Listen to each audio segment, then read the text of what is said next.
Okay, here's what we're doing. I consolidated all of, or some of my favorite bike builds for you guys. And you may or may not have seen them before, but you have the opportunity to enjoy them again if you have, okay? And for those of you that have not, please sit back, relax, enjoy the builds, and don't forget to like and subscribe. All right? See you in a bit.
Now this is a Ridgeback.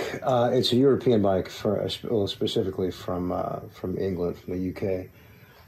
So the front brakes are on the right side, and the back brakes are on the left side. Threw me off first time when I got on the bike.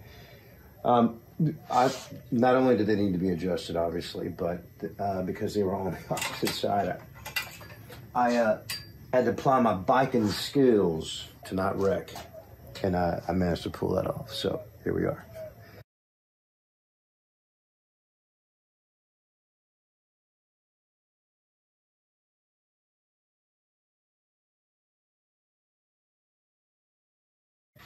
I'm just taking things off kind of randomly. I'm skipping around a bit. I just removed the front shifter and rear brake.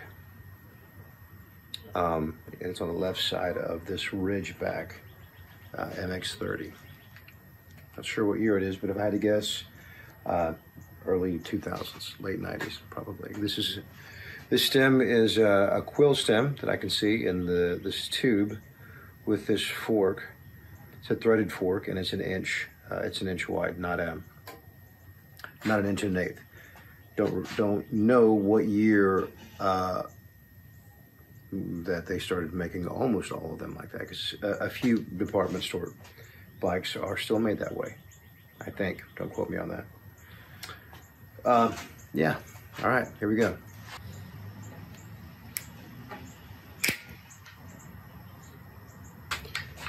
Little by little,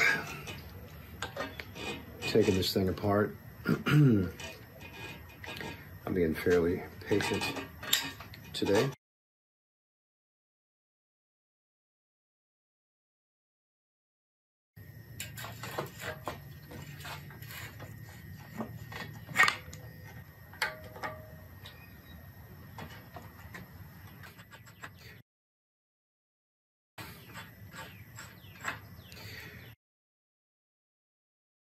This guy's coming apart and getting rebuilt.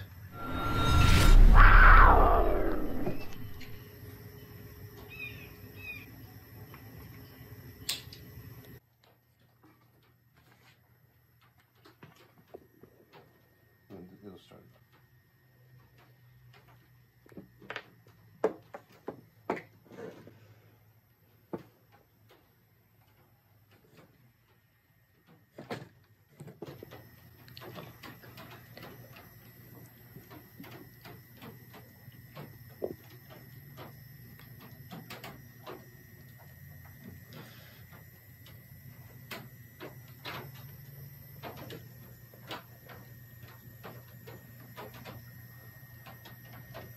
I guess that's terrible, isn't it? It smells.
That's the rear derailleur. It's very interesting. I've actually never seen one like this before. You guys probably have. I haven't. It's a Mega Range. Shimano Mega Range. I guess I'll look it up. I may end up editing this part out of the video so I don't sound stupid. Or whatever. Why not? Angel. This definitely isn't mine.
Oh yeah.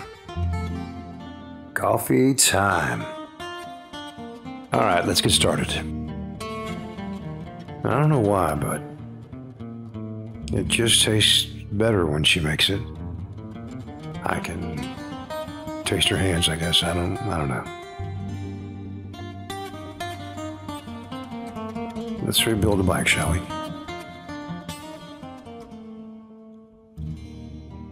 This bike's being rebuilt for a good friend of mine. I've known him since he was younger than 10. Now he's a grown-ass dude. Boy, time flies. Now, if you haven't guessed by now, I'm rebuilding this bike for my good friend Nando. He's a bad man in a good way, but you already know that. All right, let's turn a wrench.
That's it. Looks like she's all ready to go. Let's do this.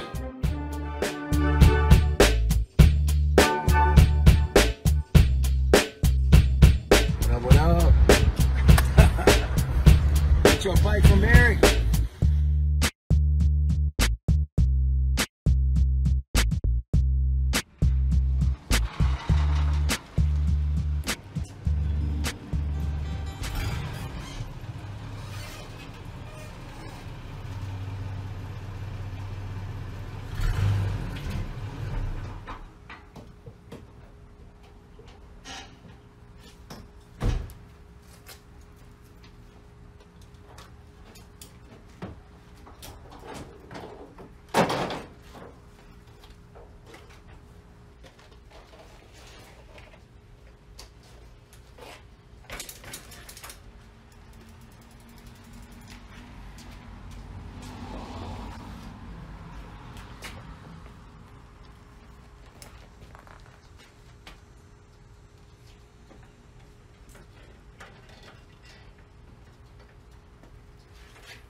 Oh boy, where am I going to store this thing? Dumb guitars in the way. Guitars, Cadillacs, hillbilly music. Oh, don't flag me on that one, YouTube. Don't give me no copyright bullshit. Don't give me none of that.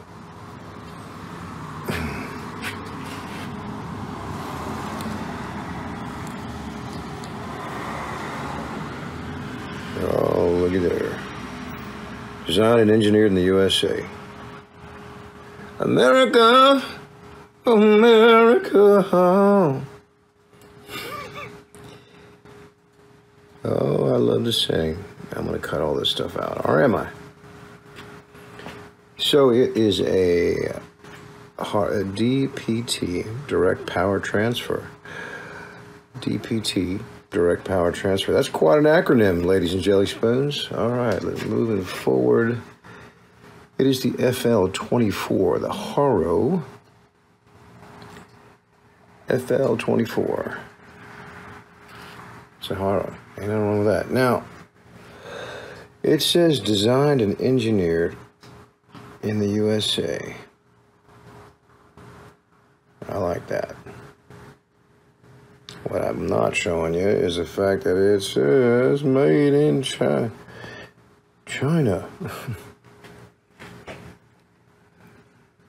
It's all good. It's a Haro. Like I say, Shimano components. I'm going to shoot this cinematically. What you going to say about that?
That about wraps it up for this build.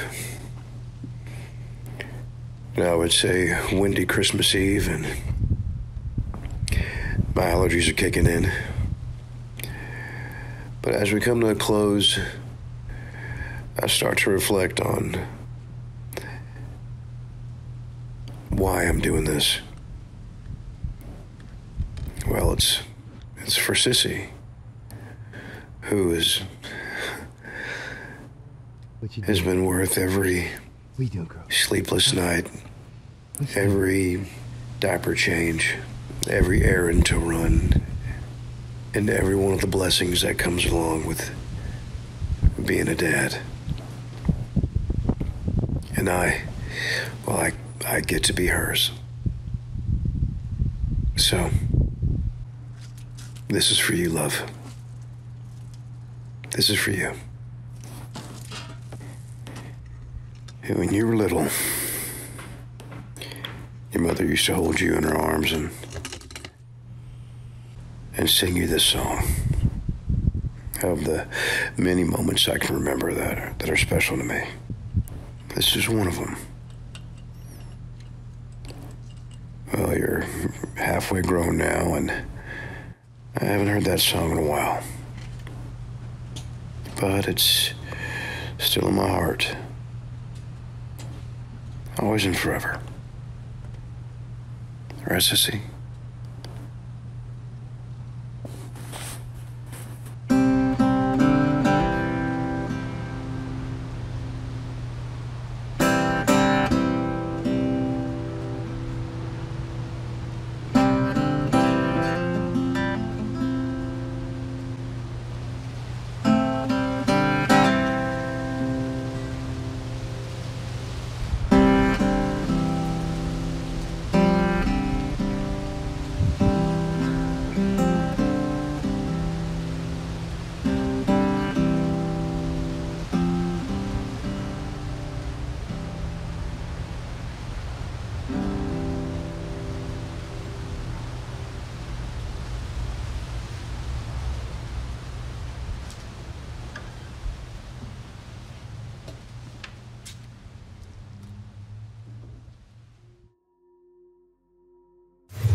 Now, I ride through my neighborhood daily.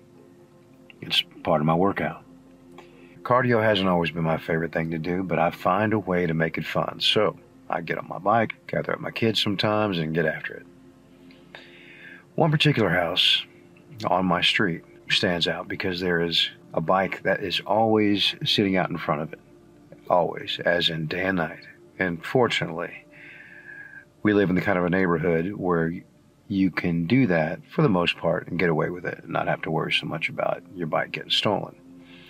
Now, I wouldn't recommend that pretty much anywhere, but that seems to be the case here. So, what I did, I went and knocked on the door and I asked them if they might need my help.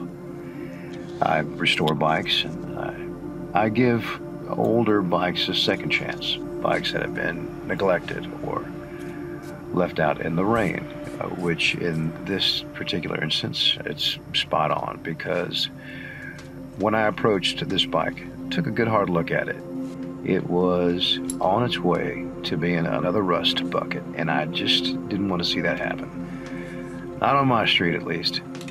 So I asked the young lady that answered the door, very nice lady, Miss Robin, if I could help with the bicycle. And if not, if she'd be willing to sell it to me. Because about once a month or so, I rebuild a bike and I give it away to someone getting into fitness for the first time or getting into mountain biking or cycling. And they're looking for a way to get in, but it's a little out of their budget, or they just don't know how to start. So I help them out a little bit like that. It's how I pay it forward, I guess.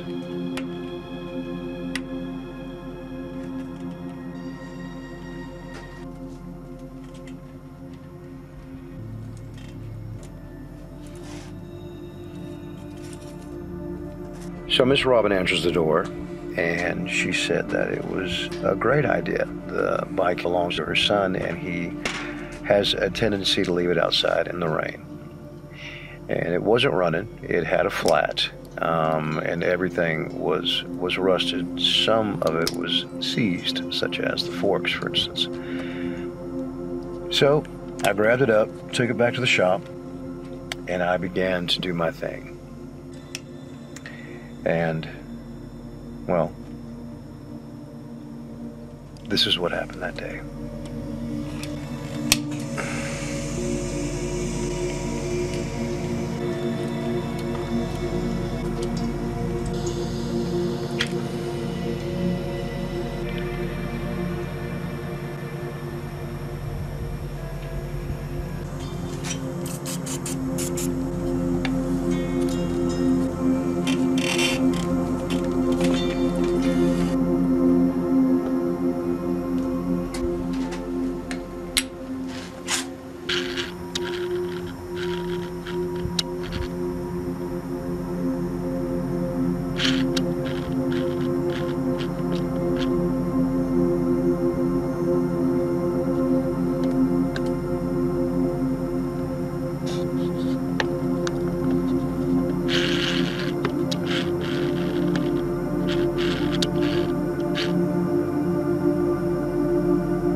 All right, little brother.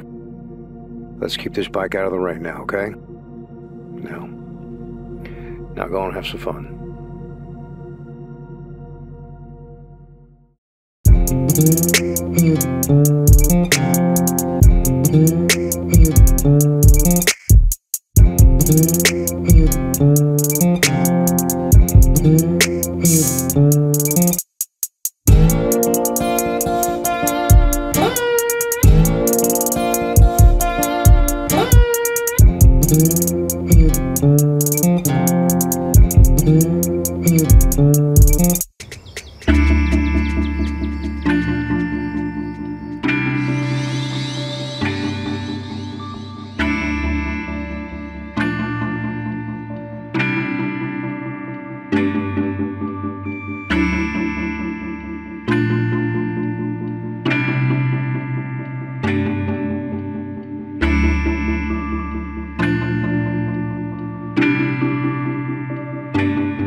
Wow. Guys, I wish I could say I was in disbelief, but I'm not. It shifts unbelievably well. Or, in all honesty, it is a Trek. So it shifts believably well. The brakes are outstanding. The shifting is outstanding. I don't know why when I get these bikes in this category, I don't keep them. I don't know why. I think because if I did, it would defeat the purpose of buying a bike, rebuilding it, raising the monetary value a little bit, and selling it, and or rebuilding the bike and giving it away to somebody who needs a bike, or someone getting into mountain biking or cycling for the first time. Okay, and especially if they're interested in fitness, and if they're in their later years and they're discouraged by that, I'm here to tell you that shit doesn't matter. All right, I'm here to tell you that doesn't matter. Okay, get up, get out, get on a bike, do some physical work, and watch how your body responds. Stop eating the bullshit. I'm telling you. If you want to know what that is, just get on my channel and look up my video called the 28-Day Challenge. It'll tell you everything that you need to know as far as what to put in your body, what kind of food that you should be eating, and what kind you shouldn't. All right? Other than that, exercise, starting with cycling. What do I prefer? Mountain biking. That's how I get down, brother. All right, that's what this channel is about. Now, partially at least. We're gonna rebuild this bike. Most of it, from what I can see, it doesn't need it. The only reason why I'm gonna do it is because, according to Dude, it was sitting in the garage for a couple years. And it looked like it, and this is what I mean by that, it looked like it hadn't been touched. So it hadn't been scratched, the wheels were true, the tires had a little bit of air in them. It shifts amazingly well. I'm so excited. Maybe I'll keep this one, I don't know. But again, if I do keep it, I feel like I'm doing a disservice to someone who may need it more than I do. And I'm looking at 20 bikes sitting in my shop right now. All right, I don't need it, I just want it. But I will tell you this, while I have it, while I'm rebuilding it and while I'm testing it, I am gonna enjoy it, all right? So this will be my documentation of that. Okay, cool, let's do this.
I'm gonna do something that he doesn't even know I'm gonna do.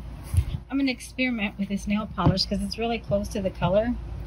I'm just gonna see what happens on, let's try right here. He has no idea I'm doing this.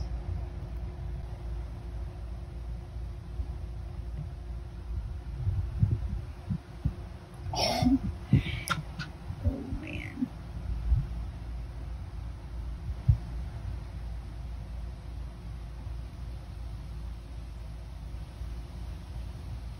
It's a little more pink than I liked, but not bad. Let's just do this. Oh, it's starting to rain. Okay, I'm gonna go tell him I did it. All right, that's what I painted really quick, and now I'm about to call him and let him see what I just did. Let's see. Baby? Baby, come see something, what I did. Hi. Come see what I did to this bike. All right, hang on. What bike? The Trek. What'd you do? Well, I experimented. With what? Good old Sally Hansen complete Did you do your salon. fingernails Here. outside? What are you talking about? Look, right there and there. Where'd you get the touch-up paint? How'd you do that? It's this. No, you did not. And the name of it is Wine Knot. You put nail polish on my bike. I did it right there and right there. It's actually pretty good. Let me see that. Holy shit. All right, well, I guess save us a trip to the paint store. Pretty cool, right? Yeah, baby.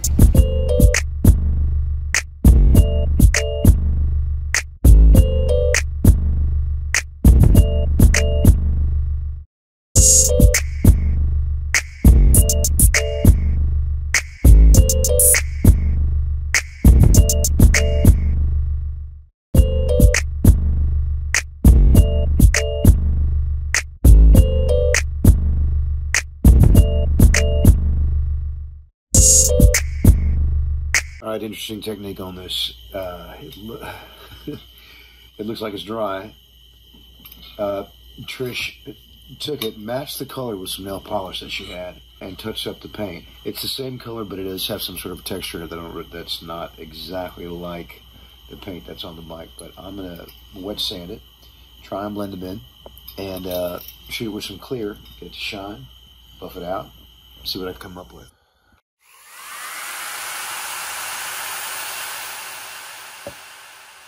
About as good as it's going to get, I suppose, which is actually pretty good. Once the alcohol dries in about 30 seconds, it should be ready to go. All right, so let's shoot some clear on this thing, see how it comes out.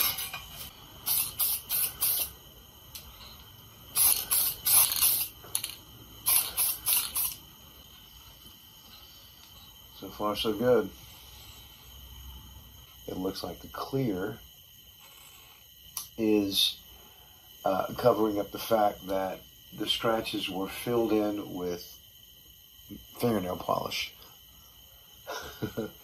Whatever works, brother. I ain't mad at you. Whatever works. If it works, do it. The end result is the most important thing. Okay?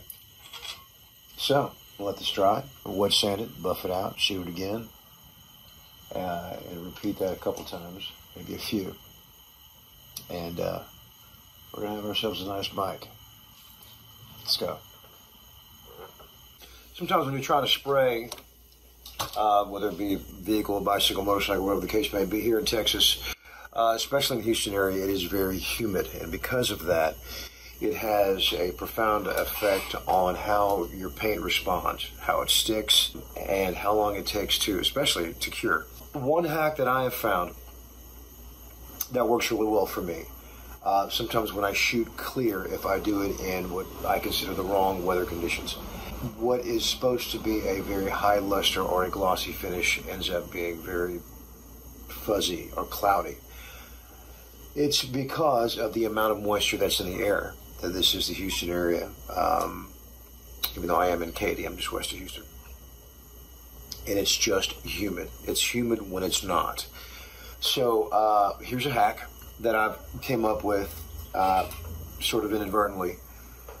In order to get the paint to cure, and if you don't have a hot box, I can fit these forks or any other forks in my oven, but I don't have a hot box big enough to fit the frame in. So if I want it to cure, then this is what I do. Now you can see these fuzzy spots right up here. Below that, it's you can see the luster of the clear coat. It's because I cured this with my butane torch. Now, you don't want to put the butane torch directly on the frame and burn the paint or any of the decals, which I'm trying to preserve, by the way. But if you keep it a fair distance away, about the same distance you would if you were actually painting, then you should be able to make this happen. And here's how it goes. First, get your butane torch, light her up. On the fuzzy parts that haven't cured, you just slightly go back and forth, up and down, side, side, whatever your technique is, okay? And what you're doing is you're expediting the curing process so that whatever it is that you painted bonds to the metal, to the steel, or whatever the case may be, okay? Now this works with metal. I haven't tried it with wood, and I probably won't, and certainly not with plastic. But there's always a sense of urgency when I'm building these things, and whatever I can do to maintain quality but make it happen faster, then I'm going to do it. I need this to dry, and I need it to cure. Normally I can wait, but since it was going so slow and it started to get that fuzz look to it, I decided to take a shortcut. Here's another fuzzy spot right here. If you can see it, probably, maybe not.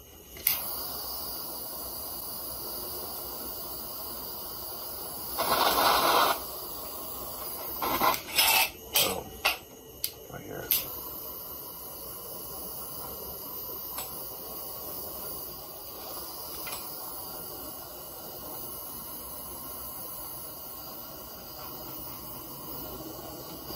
All right, so that's probably one of my one and only hacks that I'm going to show you guys. That's probably not true. I'm sure I'll come up with some later. This Trek 850 is next in line, and I am bringing it back to life. Now, when they first manufactured this bicycle, it was a matte or a flat finish, like I had said, but I'm making it shine so I can make it look a little bit newer, give it some more appeal, and get it moving and shaking. This is not one of the bikes that I'm going to give away. This one actually is for sale. So, I'm going to put my time and effort into it, bring up its monetary value, then flip it. All right? Cool deal. Catch y'all on the flip. Thanks for hanging with me.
I think it was Sir Isaac Newton that had said, "If I've seen further than others, it was by standing on the shoulders of giants."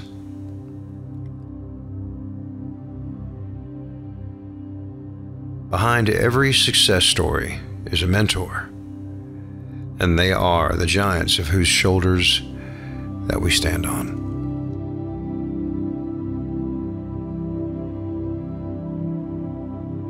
While venturing into charted or uncharted waters, to be blessed with the guidance of someone who's been there and done that is invaluable, to say the least. This build is for my mentor. Let's go. Long strokes. Just because it's from a can doesn't mean that it can't be applied professionally. And as they say, it's the Indian, not the arrow. Lower bottom bracket pond. Easy peasy.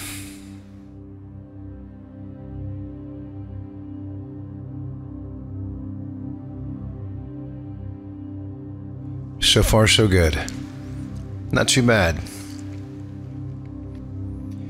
Phase 1 complete.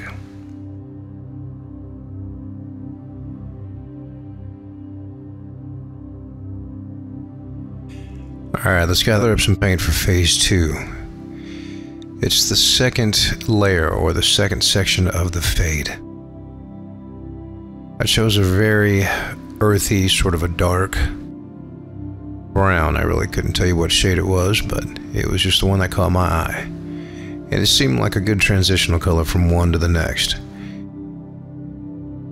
You'll see what I'm talking about here in a bit.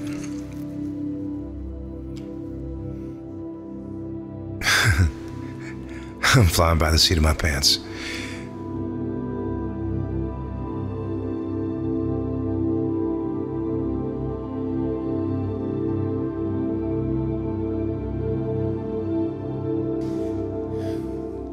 And phase 3. While the paint's drying, let's build these wheels. I chose my absolute favorite tires. These are Maxxis, 27.5. Now these particular rims and tires are mounted to tubeless ready Bontrager line rims. Okay, these are 2.8-inch mid-fat tires, which aren't exactly a fat tire and are much bigger than your average size wheels that normally come on a standard mountain bike. Certainly bigger than your average 27.5. I love these because they grip the hell out of a berm.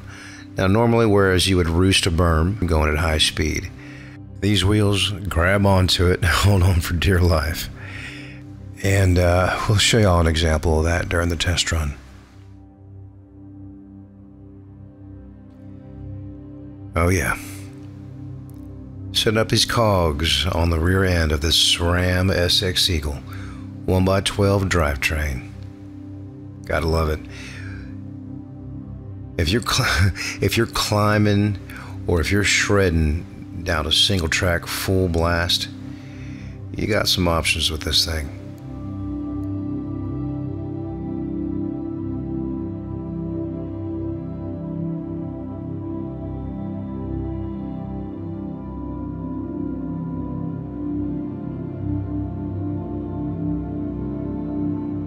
Now I rebuilt these hydraulic brakes. I cleaned the discs and I got all of the contaminants off of there. Now, the way that I did it, not everybody will agree with my particular technique.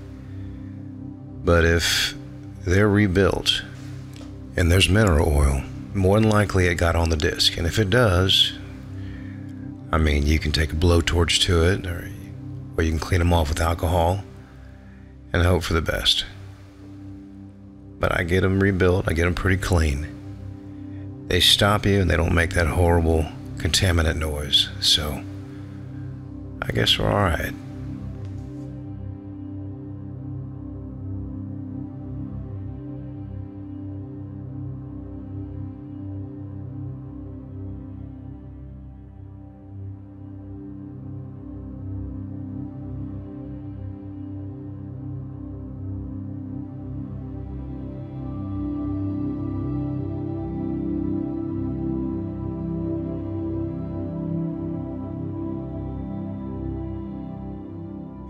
wider than standard and more narrow, less fat than fat.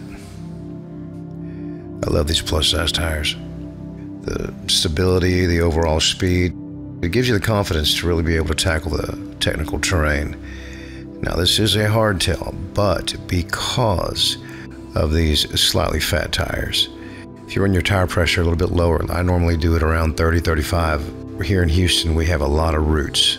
If you can ride roots, you can ride rocks. There's a lot of similarities between them. But I do that, and with these tires, it makes it feel that much closer to being a full suspension, without the hassle that comes along with that. But that's a different video. We'll get into that at a later date.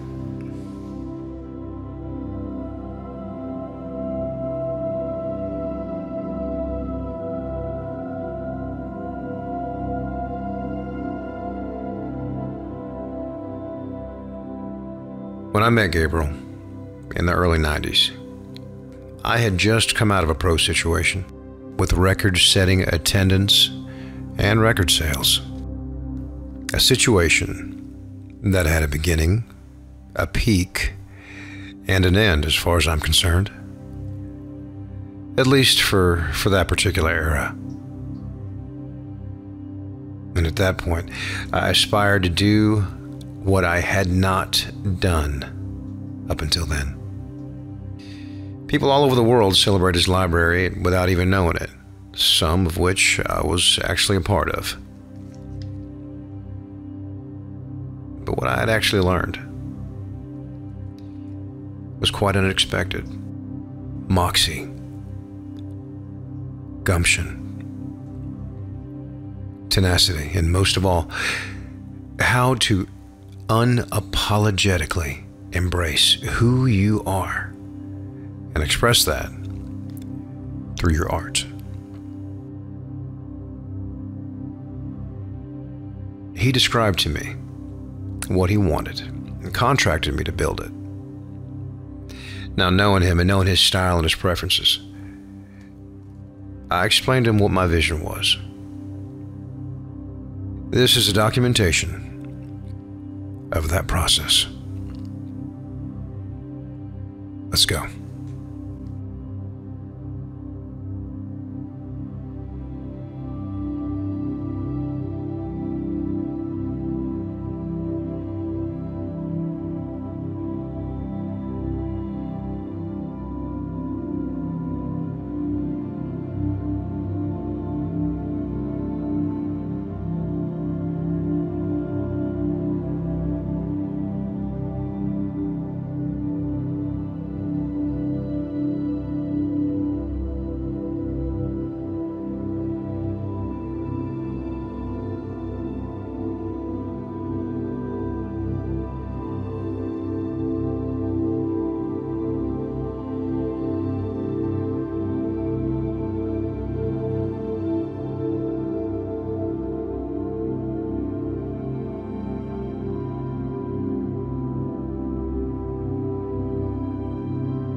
There goes old Moose.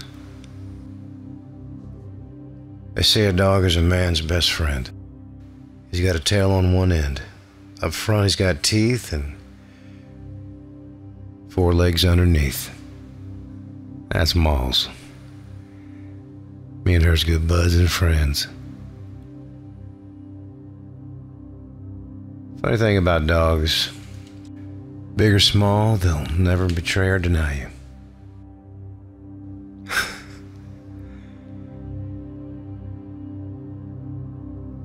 That poem right there is about as old as dirt, or at least goes back as far as I can remember. All right, installing the Truvative power spline. 73mm threaded cartridge. It's got a 118mm spindle on it. And the crankset. That's a SRAM SX Eagle GXP. I put a 30T chainring on it.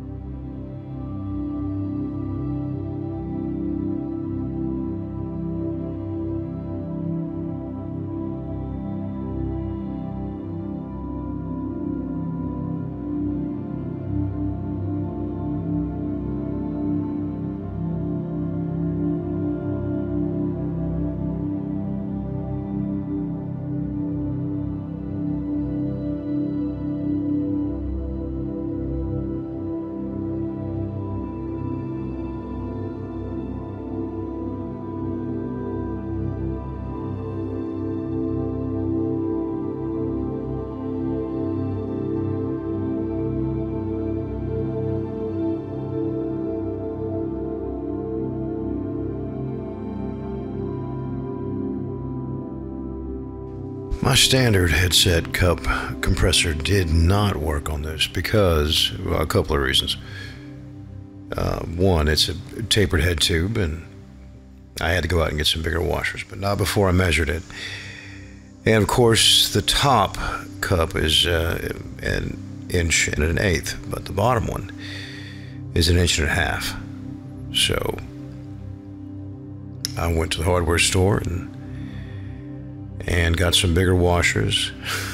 Still a cheaper route than buying one from Park Tool, but I'll get there eventually.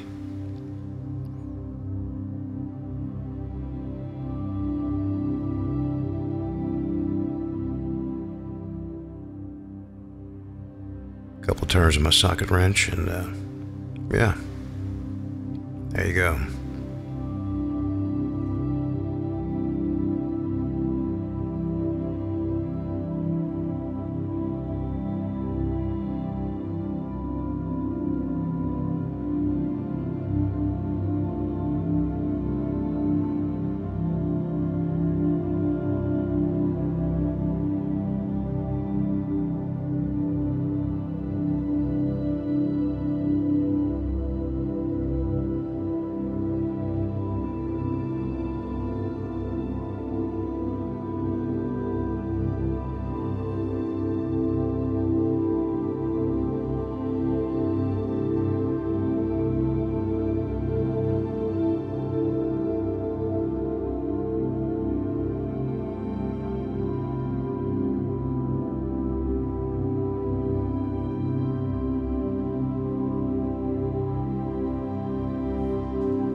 All right. These are the forks that I chose. They're the RockShox Judy SL. Love these forks. I got the solo air spring, 120 millimeters of travel, and that is plenty. And for the road, when you need it, the turnkey hydraulic lockout. Of course, has a tapered steer. Excellent set of forks. Good for where we're at, riding routes and whatnot, and where it's going. It's the fork for the job, that's for sure.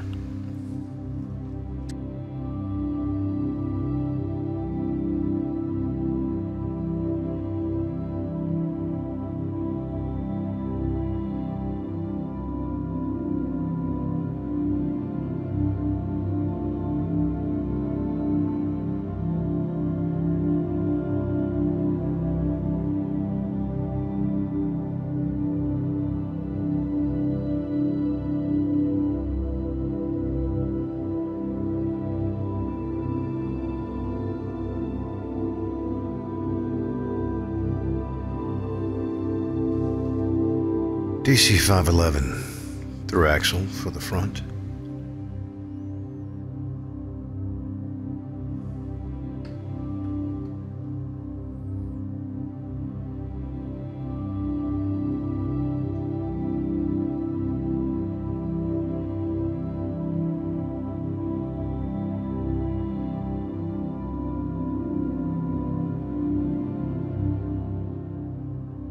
And the Formula DC 2241 for the rear.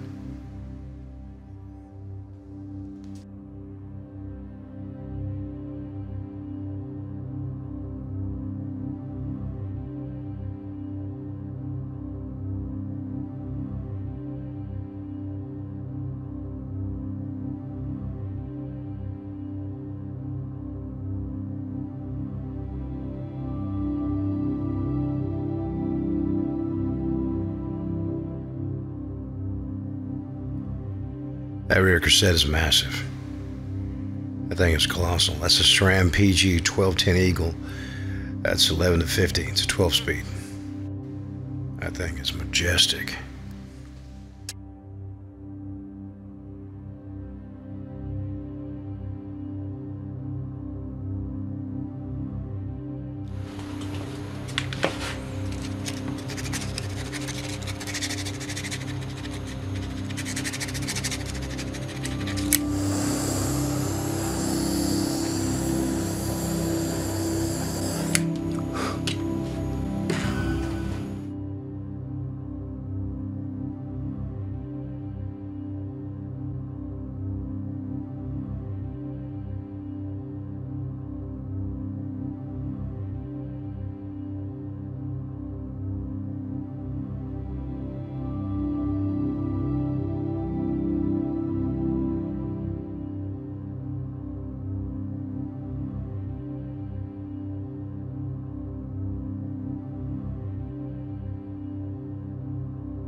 You know, I suppose I can geek out and name all the parts that I'd gotten for this deal.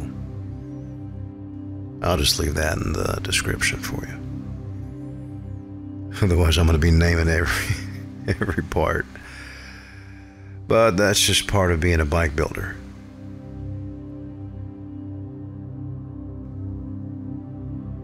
I found my passion when I was about 8 years old. I said that in a previous video, and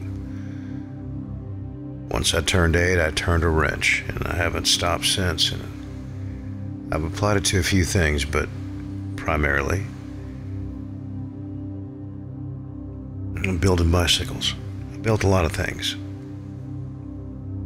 Built and rebuilt bikes, motorcycles, etc. Guitars especially.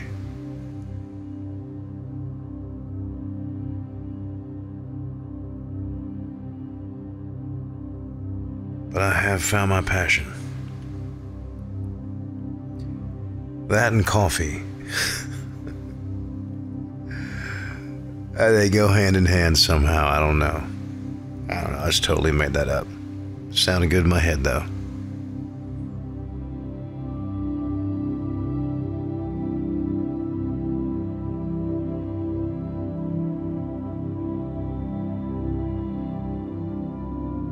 That is a beautiful drivetrain.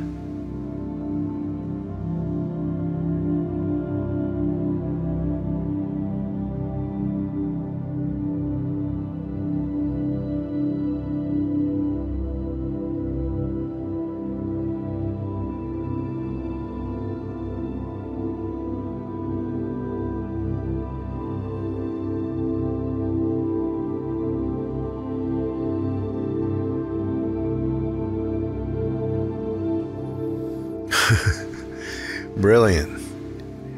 Impeccable timing, sir. I'd hug you, but you know, the pandemic and whatnot. The exact part I needed to finish this build.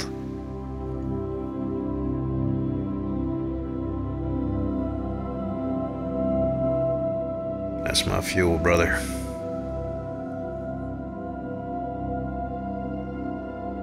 There it is.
custom grips and saddle.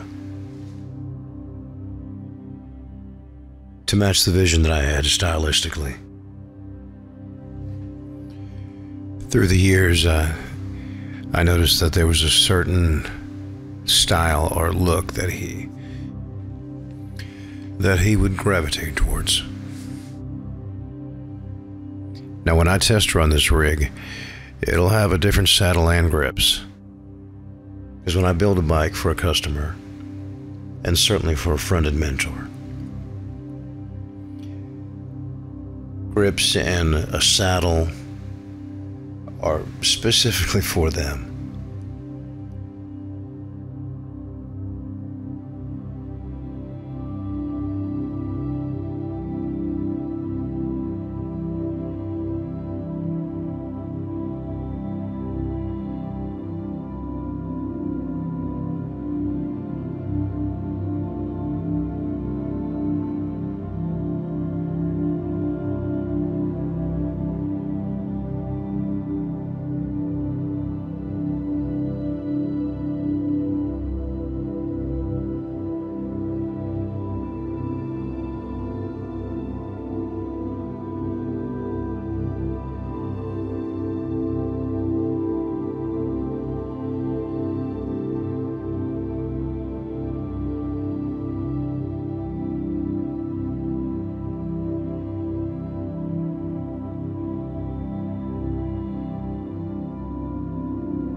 I don't think I'm going to be able to sing my way out of this one.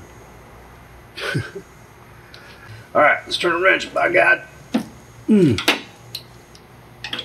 that bad boy. Come on. What are we waiting on? 5 minutes ago would have been good. Things to do, places to go, people to see. And like I always say, since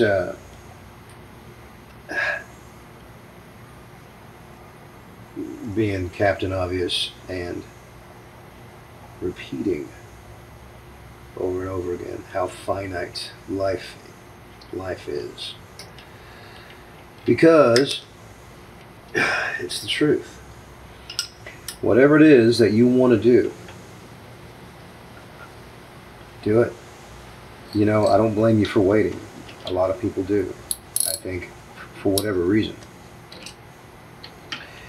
People are under the impression that life is a lot longer than they have always perceived it to be. Now, if you're happy doing what you're doing, keep on doing what you're doing. If you have a dream that hasn't been fulfilled, then by all means, yeah, I know what I'm going to say.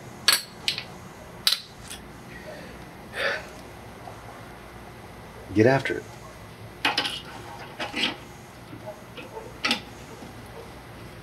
Right? Get after it. I mean, what are you waiting on? I suppose the same things that I was. Now, I was on the phone with my mother the other day,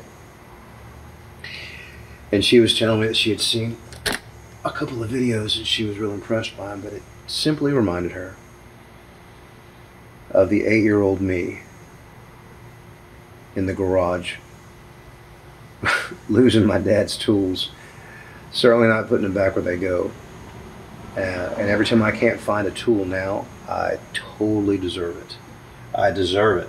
I laugh because I deserve it. I hear my dad in my head. Where are my dadgum tools, boy? I have no idea. I don't know. But she said it reminded her of the 8-year-old me, but with a grown man's hands, a grown man's work ethic, a grown man's voice, but with a child's passion. And when she said that, it made me realize that you can never stop learning from your parents. I thought I learned everything I needed to from my parents, honestly. My dad was always in my ear, setting examples. And my mother's words were always very poetic and epiphanic, if you will. I don't know if that's a word or not. Maybe I should ask her. But who knew,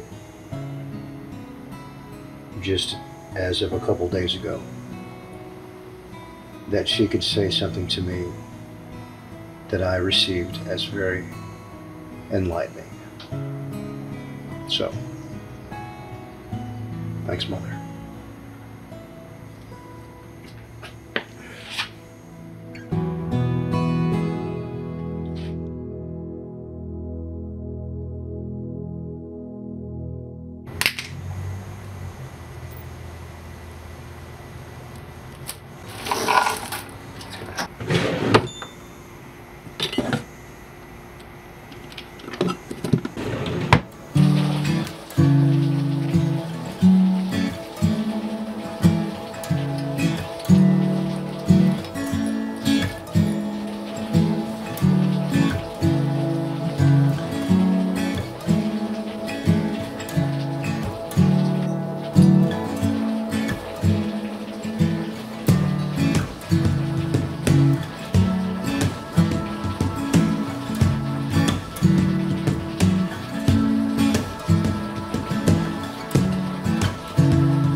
Oh, what's going on, bro?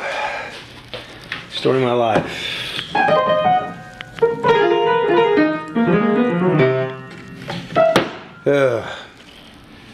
Editing, and more editing. I'm not complaining because I actually love doing it a whole lot. Even more so, I like filming. Probably equally, but yeah. So here's the studio.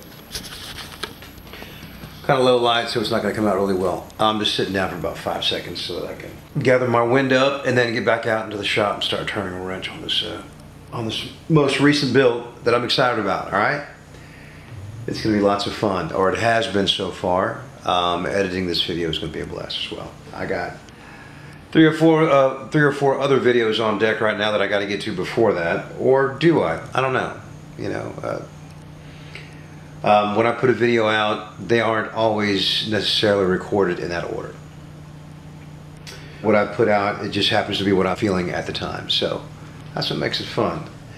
For the many reasons why it's fun, that's just another one. So anyway, sitting here in X-Prod. So cool deal. On the other side of that wall is my dojo. This is my studio where the magic happens. This is where I record my music, where I write it, where I compose it.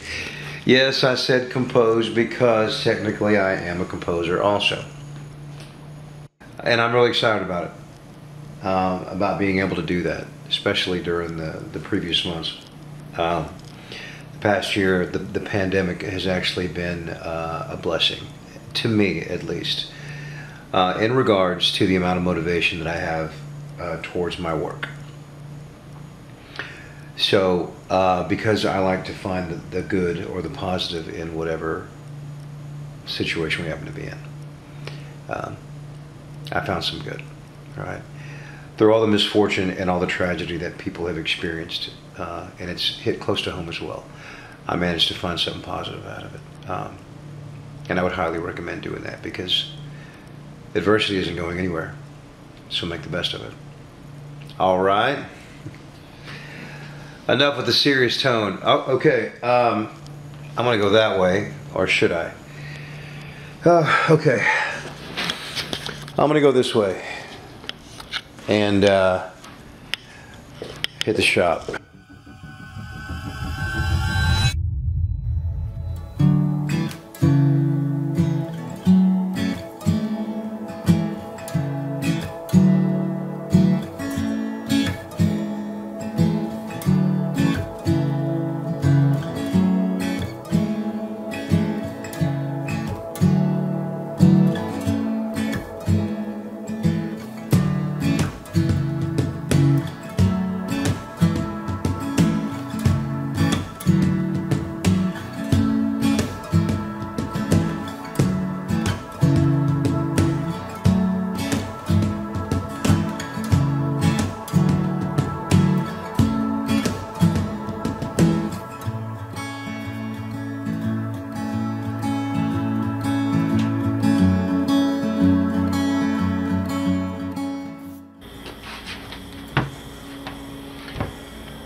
Alright, what's good in the neighborhood, brethren? It's your boy X, hanging out here at X-Prod in Katy, Texas. This is where I normally get down, alright, on a regular basis. Okay, cool for school. It looks like I took this drivetrain apart. I fabricated the lower bottom bracket. There were some extra pieces on there that were welded on there actually pretty decently. And I grinded them bad boys off. Then I shot it with some of my favorite paint. This is metallic purple. It is by Duplicolor. It is super duper crunk. Youngins, if you don't know what crunk means, then just refer to your Urban Dictionary. Alright? Okay, so I got it all detailed up and just waiting for it to dry, and then I'm going to finish putting the cart, the go-kart, I don't even know what to call it, back together. I had a lot of fun building on this project. It was a lot of fun, like I say. I got to do exactly what I thought it needed. I was going to add an e-motor, but I decided against it because I'm not a big fan of e-bikes. I won't go into that though. I mean, in all honesty, to be fair, if you have a disability, or if you are missing a limb, then by all means. But you know, if I'm chasing a roadie on my favorite pathway and somebody on an e-bike burns past me smoking a cigarette, okay, that's one type of e-bike that makes me uncomfortable when I see, okay, or one type of e-bike rider that makes me a little bit uncomfortable. You know, in all fairness, I used to be a smoker, but the key word is used to be, until I decided to change my life and start to LIVIN and start to really live. That's what I'm doing now. All right, lots of fun, man. Cool for school. Glad you guys are hanging out with me. It's your boy X.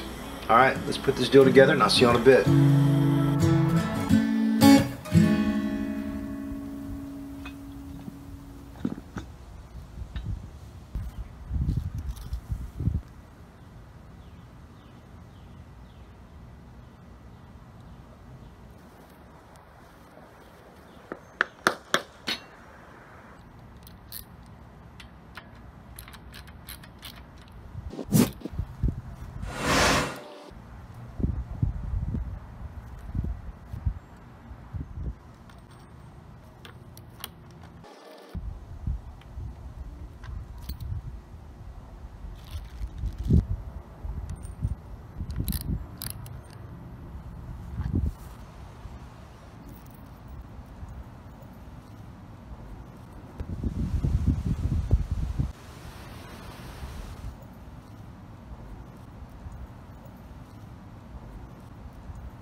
When I first took the wheels off, for whatever reason, he was using plastic bushings or plastic hubs.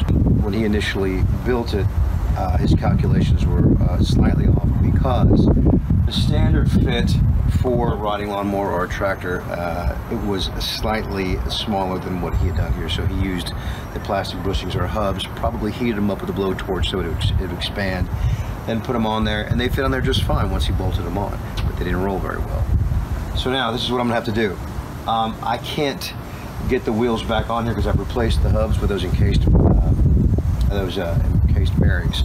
So I'm going to take this bad boy right here and I'm going to grind it down until it's small enough for these wheels to fit on here, because as of now they're not going on there at all.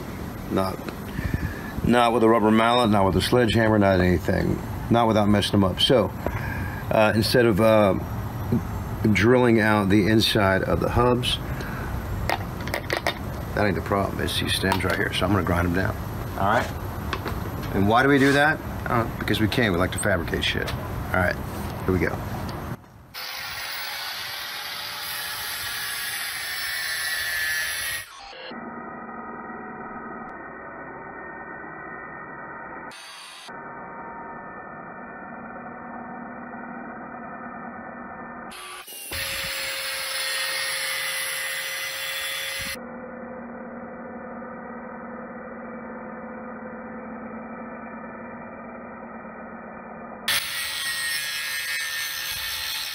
All right, we got to grind it down.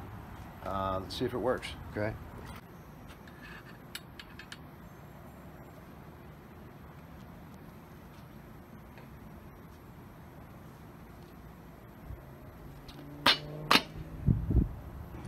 What I'm going to do is I'm going to put a lock washer between here and the end of this stem and the end of this the axle, okay? Because this washer, if it sits right up against there, it may turn and it may loosen. The lock washer, if it does its job, will keep it locked in place. And it should, because it's in the name. All right? It's a lock washer. So far, so good. Oh, yeah. Yeah. The problem with this before is it wouldn't turn. And now it looks like I gotta go back and touch these scratches up because I'm being pretty rough with it. That's on there. Boom. Okay, cool. I'll hit y'all back.